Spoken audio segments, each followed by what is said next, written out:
২০০৯ সালের ২৫শে মে সুন্দরবনে আঘাত হানা ঘূর্ণিঝড় আইলার স্মৃতি তাজা রেখেই চলতি বছরের ২৫শে মে আবারও একটি শক্তিশালী ঘূর্ণিঝড়ের সম্ভাবনার কথা জানিয়েছে ভারতীয় আবহাওয়া দপ্তর।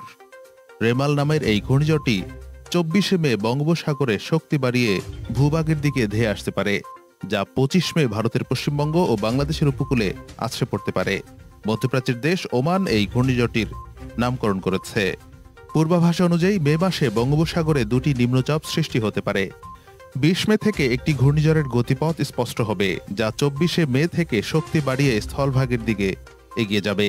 এই ঘূর্ণিঝড়ের প্রভাবে ২৪শে মে রাত থেকে উপকূল এলাকায় বৃষ্টি শুরু হয়ে ২৬শে মে পর্যন্ত চলতে পারে।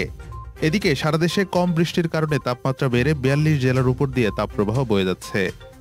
আবহাওয়া অধিদপ্তর জানিয়েছে ১৮ মে পর্যন্ত তাপপ্রবাহ অব্যাহত থাকবে এবং ১৯ মে থেকে বৃষ্টি বাড়ায় তাপমাত্রা কমতে শুরু করবে।